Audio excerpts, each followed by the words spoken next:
বিজ্ঞান হচ্ছে এত ব্যর্থ একটা চর্চা। বিজ্ঞান দিয়ে যে কেউ যদি কোরআন বা ইসলামকে প্রমাণ করতে চায়, এটা হবে তার একবারে চূড়ান্ত মূর্খতা। কারণ কেউ যদি বিজ্ঞান ফলো করতে হয়, মানে বিজ্ঞান মতো নিজেকে চালাইতে হয়, তাহলে সে কোরআন দ্বারা বিজ্ঞানকে দেখতে হবে। মানে বিজ্ঞানের যেটা কোরআন দ্বারা প্রমাণিত হবে, সে চোখ বন্ধকারী বিজ্ঞানের ওই চর্চাটাকে সে ফলো করবে, সমস্যা নেই। মানে কোরআন দ্বারা যদি কোরআনের সাথে সাংঘর্ষিক না হয়, যদি বিজ্ঞানের কোনো একটা থিওরি, কোনো একটা অবস্থান যদি কোরআনের সাথে কোরআনমুখী হয়, কোরআনের সাথে মিলে, সাংঘর্ষিক না হয়, তাইলে ব্যাস কোরআনের সাথে সাংঘর্ষিক হয় নাই মানে তুমি এটা চর্চা করতে পারো, তোমার এখানে ব্যর্থতা আসবে না, ব্যর্থতা আসবে না। হ্যাঁ, মানে কোরআনের সাথে মিলে গেলে এটা ব্যর্থতা আসবে না। যদি বিজ্ঞানের কোনো থিওরি এমন হয় যে কোরআনের সাথে এখনো মিলে নাই, পৃথিবীর সব বিজ্ঞানী এটার উপর একমত কিন্তু কোরআনের সাথে মিলে নাই, এটা মিথ্যা, এটা এখনো অসম্পূর্ণ। দুইটা প্রমাণ আমি জুমাতে আলোচনা করছিলাম, যেমন সূর্য ঘুরে না পৃথিবী ঘুরে, এটা মানুষের বিজ্ঞানের খুব গুরুত্বপূর্ণ একটা গবেষণা। প্রথমে বিজ্ঞান গবেষণা করছে পৃথিবী ঘুরে, সূর্য স্থির থাকে, পৃথিবী ঘুরে। এটা গ্রিক বিজ্ঞানী এটা যখন আবিষ্কার করছে, সে এই থিওরি দিছে।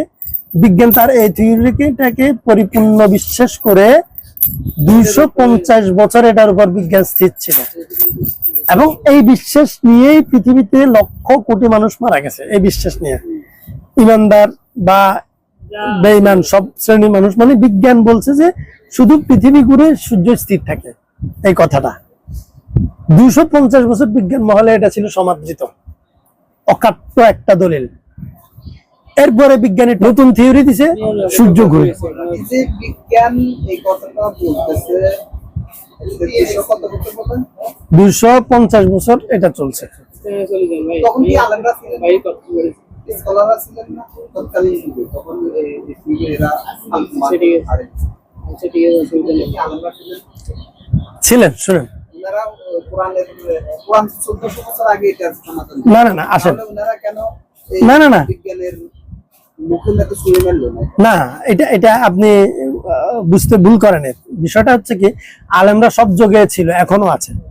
এই যে এত আলেম, এত বুদ্ধিজীবী, এত ইসলামী সংগঠন বলতেছে, বাংলাদেশের 2 পয়সার বুদ্ধিজীবীরা ইসলামের সব কথা মানে এখনো মানে না তো। এখন এটা কি কোরআনের বা কোরআনওয়ালা আলেমদের অথবা ইসলামী সংগঠকদের কি ব্যর্থতা? এটা না, মানবে না, এক শ্রেণী মানবে না। বিজ্ঞান যারা চর্চা করে তারা বৈজ্ঞানিক থিওরিতে এটা মানার চেষ্টা, তারা এটা বিশ্বাস করবে না, করে নাই। আলেমদের কথা, এখনকার পৃথিবীর আলেমদের কথা কি এখনকার পৃথিবী মানে? কখনো মানে নাই। দ্বিতীয়তে কোপারনিকাস থিওরি দিছে না পৃথিবী ঘুরে না সূর্য ঘুরে। সে তার থিওরি গবেষণা করে সে বলছে যে পৃথিবী ঘুরে না সূর্য ঘুরে। এটা তো বিজ্ঞানের খেলা চলে, এটা তো কোরআন চর্চা চলে না ভাই, এটা তো কোরআন চর্চা চলে না, এটা তো বিজ্ঞান চর্চা চলে, ওদের চর্চা, ওদের গবেষণা চলে। কোরআনে কি আছে এটা তো পরে, এটা তো ওরা তো এটা দিয়ে প্রমাণ করবে না, ওরা তো ওদের টেলিস্কোপ দিবে, ওদের গবেষণা যন্ত্র চালাবে। না না, ওদের উদ্দেশ্য হচ্ছে যে বস্তু কেন্দ্রিক, বুঝছেন না? আলেমুল আমার তো আলেমুল আমার জায়গায় আছে, তারা তাদের জায়গায় তাদের বিশ্বাস নিয়ে আছে, কিন্তু বিজ্ঞান তো এই বিশ্বাসটা ধারণ করে না, সে তো তার প্রমাণের ভিত্তিতে সে কথা বলে। এরপরে কোপারনিকাস নতুন থিওরি দিল 250 বছর পরে, কয় না টলেমির থিওরি ভুল, সূর্য ঘুরে পৃথিবী স্থির। এই থিওরি পৃথিবীতে 50 বছর চলছে, এই থিওরি পৃথিবীতে 50 বছর চলছে। 50 বছর চলার পরে তাহলে আগে 250, পরে 50, 300 বছর শেষ।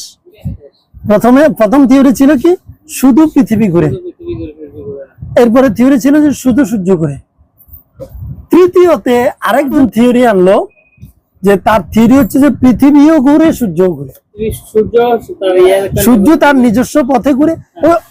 মানে দোনোটার ঘোরাটা কিন্তু দুইজন বিজ্ঞানী 300 বছরের গবেষণায় প্রমাণ করছে।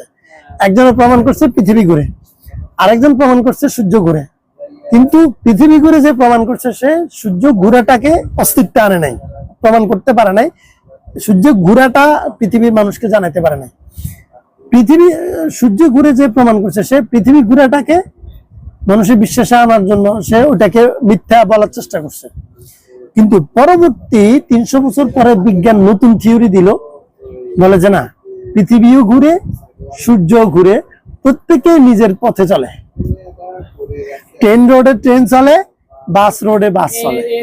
এখন এই থিওরিটা আমার সমঝোতা জেলে মুস্তাকারিল্লাহ যালিকা তাকদীরুল ওয়াল কমার হাকাদ্দা, হ্যাঁ ওয়াল কমার কাদ্দারনাহু মানাজিল, এই সূরা ইয়াসিনের এই বিস্তারিত আলোচনা করলে, গবেষণা করলে, তাফসীর করলে দেখা যাবে যে এই থিওরি ওকে, এটা ঠিক আছে। সূর্য ঘুরে নিজের পথে, পৃথিবীও ঘুরে নিজের পথে, দুইটা নিজস্ব কক্ষপথে চলে, যেহেতু তৃতীয় গবেষণা কোরআনের সাথে মিলছে। এখন আমার বিশ্বাস এই গবেষণা আর কোনো বিজ্ঞানী উল্টাতে পারবে না, এটা স্থির, এটা চূড়ান্ত গবেষণা। এরপরে আর কেউ চাইলেও এটার বিপরীত কোনো এগুলো হতে ফাইনালটা। আর এই জন্য মুমিন কখনো বিজ্ঞানের ভিত্তিতে চলবে না, কোরআনের ভিত্তিতে।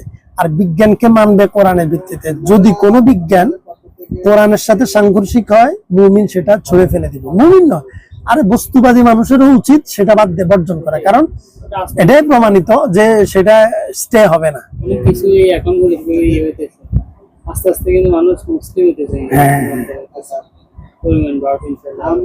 এই জন্য এই যে যখনই কেউ কোরআন নিয়ে রিসার্চ করছে, কোরআন ভুল প্রমাণের জন্য সে মুসলিম হয়ে গেছে, নাইলে কঠোর খারাপ হয়ে গেছে। কি কোরআনের ভিত্তিতেই ফেরাউন জাহান্নামী, কোরআনের ভিত্তিতেই নমরুদ জাহান্নামী, কোরআনের ভিত্তিতে মুহাম্মদ রাসূলুল্লাহ সাল্লাল্লাহু আলাইহি ওয়াসাল্লাম জান্নাতি, কোরআনের ভিত্তিতেই মুশরিক জাহান্নামী, কোরআনের ভিত্তিতেই মুমিন জান্নাতি। তাহলে কোরআন অধ্যক্ষ গুমরা কারার দিয়ে জাহান্নামী, এটাও তো একটা বিষয়। কোরআন রিসার্চ করে হয় গুমরা, আর কেউ হয় মুমিন। হ্যাঁ, কোরআন লঙ্ঘন করলে বা কোরআন অপূর্ণাঙ্গ মানলে সে গুমরা, কোরআন পরিপূর্ণ মানলে সেই ইমানদার। গুমরা মানে পথভ্রষ্ট, যারা পথ হারাই গেছে কিন্তু পথ খুঁজতেছে, তাদের জন্য তো অসুবিধা, মানে কোরআনে কোনো খারাপ কোনো ইয়ে নেই। পথ পাওয়া পর্যন্ত তো সে পথে নেই, পথ পাওয়ার আগে যদি সে মৃত্যু হয় তাহলে তো সে অবশ্যই। এজন্য তবে একটা বিষয় কি কোরআন, যে কারো মনে প্রাণে যদি এই ধারণা, এই কামনা থাকে, আকাঙ্ক্ষা, তীব্র আকাঙ্ক্ষা যে আমি হেদায়েত প্রাপ্ত হইতে চাই, আমি হেদায়েত প্রাপ্ত হইতে চাই, এখন সে এই কামনাটা কার কাছে করে এটা দেখার বিষয়। সে কোনো মানুষ তার মতো কোনো মানুষের কাছে করে, নাকি কোনো একটা অদৃশ্য শক্তির কাছে সে চায়? কোনো এক অদৃশ্য শক্তির কাছে, একাধিক না, এক অদৃশ্য শক্তির কাছে। কারণ মহাশক্তি তো একটা হবে, দুইটা হবে না। মহাশক্তি দুইটা হয় না, দুইটা হইলে সেটা মহাশক্তি হয় না, তাই না? দুইটা হইলে মহাশক্তি হয় না, একটাই হবে, মহা একটাই। আর তুমি যদি দুনিয়ার সেন্সর যদি ইয়া করো, অপ্রতিদ্বন্দ্বী কয়জন হয়? হ্যাঁ, আল্লাহ সামাদ, তিনি অপ্রতিদ্বন্দ্বী, ব্যাস। মহাশক্তি একজন। তো মহাশক্তির কাছে যে কামনা করে, তীব্রভাবে চায় যে আমি যেন সঠিক পথ পাই, আমি মানে আপনি যেটা চান আমার কাছে সেটা আমাকে না দিয়ে আমারে মারিয়েন না, এই তীব্র আকাঙ্ক্ষা যদি তার থাকে, তাকে প্রয়োজনে 200 বছর হায়াত দিবেন, কিন্তু তাকে গন্তব্যে আনা ছাড়া আল্লাহ মারবেন না। এটা প্রমাণ আছে। সালমান ফারসি রাদিয়াল্লাহু তাআলা 220 বছর না 40 বছর হায়াত পাইছে, 200 সাহাবী। তিনি মূর্তি পূজারী ছিলেন, তিনি মুশরিক ছিলেন, তিনি অগ্নি পূজারী ছিলেন, তার বাড়ি পারস্য ছিল, তিনি ইহুদি ছিলেন, তিনি খ্রিস্টান ছিলেন। কেন?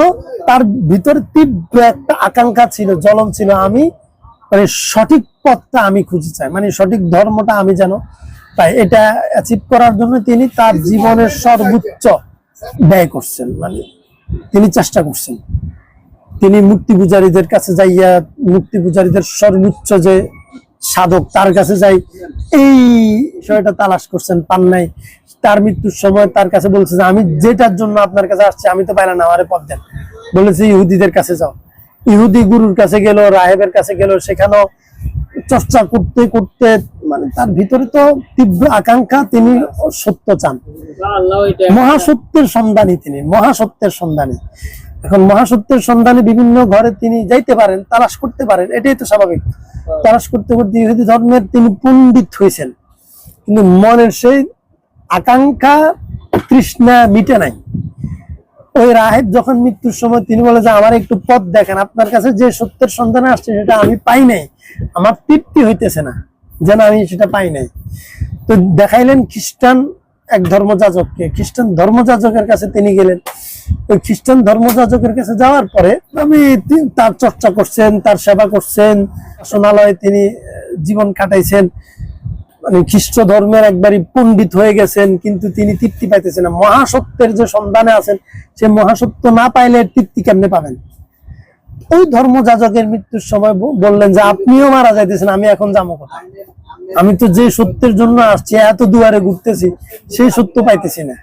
আমি তৃপ্তি পাইছি, সেই সত্য এখন আমি নাগাল পাই না, আমি সে সত্য চাই।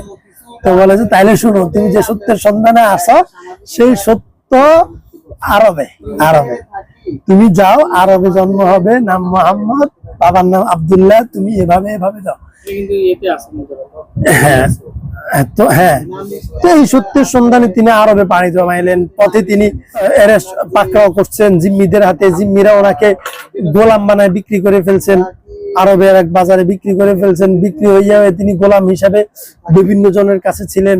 এরপরে মহানবী সাল্লাল্লাহু আলাইহি ওয়াসাল্লাম আবিষ্কার হয়েছে, মদিনা সংবাদ আসছে, তিনি সংবাদ শুনে রাসূলের কাছে গেলেন, প্রশ্ন উত্তর করলেন। তিনি যখন বললেন যে নবী জাকাত খায় না, হাদিয়া খায়, বলেন যে হ্যাঁ এইটাই তো নবীদের বৈশিষ্ট্য, এটা হবে, তারা জাকাত খাবে না, তারা হাদিয়া খাবে। আরো কিছু বৈশিষ্ট্য ছিল, মানে নবীকে দেখলেন, নবীর কথাবার্তা শুনলেন, আশ্বস্ত হইলেন। তখন নবী সাল্লাল্লাহু আলাইহি ওয়াসাল্লাম ওনাকে মুক্ত করছেন খেজুর দিয়ে, কত জানি খেজুর। তো সালমান ফার্সিরে মুক্ত করার জন্য তার মালিক ইহুদি ছিল, সে শর্ত লাগাইছে সম্ভবত 1 বছরের মধ্যে খেজুর, সালমান ফার্সি নিজাতে খেজুর গাছ লাগাইতে হবে তার বাগানে, এরপরে 1 বছরের মধ্যে খেজুর ধরতে হবে, তারপরে মুক্তি। রাসূল সাল্লাল্লাহু আলাইহি ওয়াসাল্লাম সাহাবীদেরকে নিয়ে গেলেন, খেজুরের চারা নিয়ে ওখানে বিসমিল্লাহ পড়ে নিচে লাগাই দিলেন, বলছেন যে এখন লাগাও। লাগাইছে, 1 বছরের মধ্যে গাছে খেজুর ধরছে, এরপরে শর্ত অনুযায়ী মুক্তি পাই গেছে সালমান ফার্সি রাদিয়াল্লাহু আনহু। তাহলে এটা হচ্ছে যে মানে কারো ভিতরে যদি তীব্র আকাঙ্ক্ষা থাকে হেদায়েত পাওয়ার, আল্লাহ তাকে হেদায়েত না দিয়ে মারবেন না, এটা আল্লাহ ওয়াদা।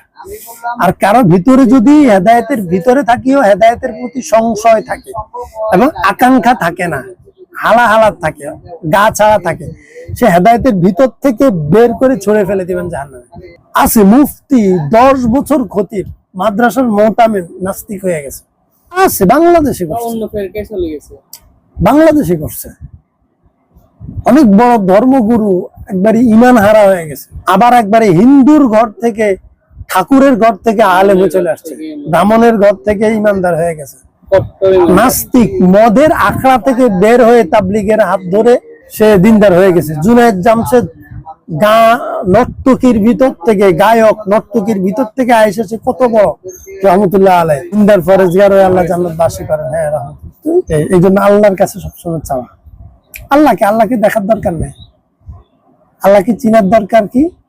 আমি এমন একজনকে আল্লাহ বলুন যিনি অদ্বিতীয়, যাকে আমার দরকার, যিনি আমাকে বানাইছেন তিনি আল্লাহ।